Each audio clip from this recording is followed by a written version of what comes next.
Everyone, வணக்கம். Already நம்ம train எப்படி போகுதுன்னு பார்த்தோம். இப்போ ரயில்வே கேஜ் அப்படின்னா என்ன, ரயில்வே நெட்வொர்க்கில் எங்கே யூஸ் பண்ணுறாங்கன்னு பார்த்துட்டு வந்துடுவோமா. ரயில்வே ட்ராக் இருக்குது இல்லையா, அந்த ட்ராக்கில் இருக்க அந்த ரயில்ஸுக்கு நடுவில் இருக்க கேப்பை தான் நம்ம கேஜுன்னு சொல்கிறோம். இது 3 டைப் ஆஃப் கேஜஸ் இந்தியாவில் யூஸ் பண்ணுறாங்க. ஒன்று ப்ராட் கேஜ், மீட்டர் கேஜ், நேரோ கேஜ். இப்போ நம்ம ப்ராட் கேஜை பார்த்துட்டு வந்துடலாம். ப்ராட் கேஜ் இந்தியாவில் மெயின் ரயில்வே நெட்வொர்க்குக்கு மிகவும் பொதுவாக பயன்படுத்தப்படும் கேஜ். இதோட ரயில்ஸ் டிஸ்டன்ஸ் எவ்வளோ இருக்குன்னா 1676 mm. இதுதான் த்ரூ அவுட்டாக இருக்கிற டிஸ்டன்ஸ் 1.676 மீட்டர். இது இந்தியாவில் எங்கெங்கெல்லாம் யூஸ் பண்ணுறாங்கன்னா சென்னை டு டெல்லி, அப்புறம் மும்பை டு கொல்கத்தா, அப்புறம் சென்னை டு பெங்களூர். இந்த மாதிரியான முக்கியமான ரயில் ரூட்ஸில் நம்ம ப்ராட் கேஜை தான் யூஸ் பண்ணுறோம். அடுத்து நம்ம மீட்டர் கேஜை பார்த்துடலாமா. இதில் ரயில்ஸோட டிஸ்டன்ஸ் எவ்வளோ இருக்குன்னா 1000 mm, அதாவது 1 மீட்டர். இந்த கேஜ் இந்தியாவில் முன்பு பல ரயில் ரூட்ஸில் பயன்படுத்தப்பட்டுச்சு.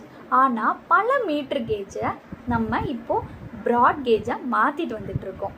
இது இந்தியாவில் எங்கெங்கெல்லாம் யூஸ் பண்ணுறாங்கன்னா நீல்கிரி மவுண்டைன் ரயில்வேஸ், அப்புறம் மேட்டுப்பாளையம் டு ஊட்டி, அதாவது உதகமண்டலம், இந்த ஏரியாலலாம் நம்ம மீட்டர் கேஜை தான் பயன்படுத்துகிறோம். ஃபன் ஃபேக்ட் என்ன தெரியுமா, நீல்கிரி மவுண்டைன் ரயில்வேஸில் சில ஸ்டீப் செக்ஷனில் ரேக் அண்ட் பினியன் சிஸ்டமை தான் யூஸ் பண்ணுறாங்க.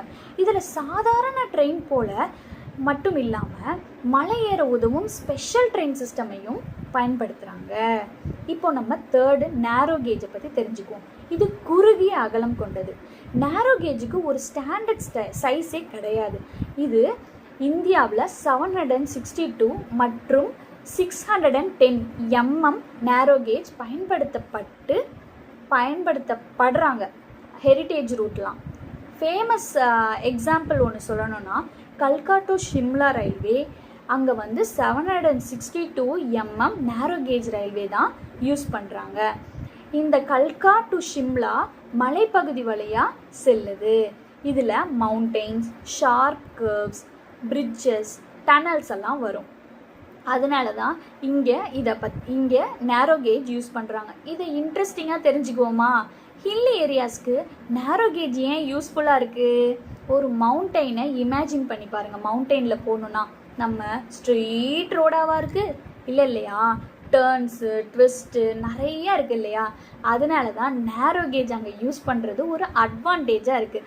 டைட்டர் கர்வ்ஸு, நேரோ அலைன்மெண்ட்டு ரயில்வேஸ் அமைக்கிறதுக்கு உதவுது. டிஃபிகல்ட் டெரெயினில் ரூட் அமைப்பதற்கு சில சூழ்நிலைகள் வசதியாக இருக்கலாம்.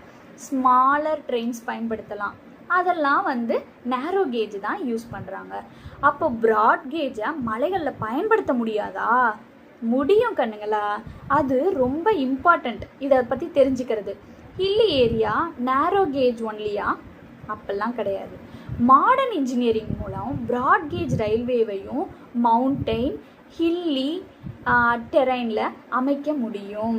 அதுக்கு tunnels, bridges, curves, cuttings, powerful locomotives, இது போன்ற இன்ஜினியரிங் சொல்யூஷன்ஸ் எல்லாம் பயன்படுத்துகிறாங்க.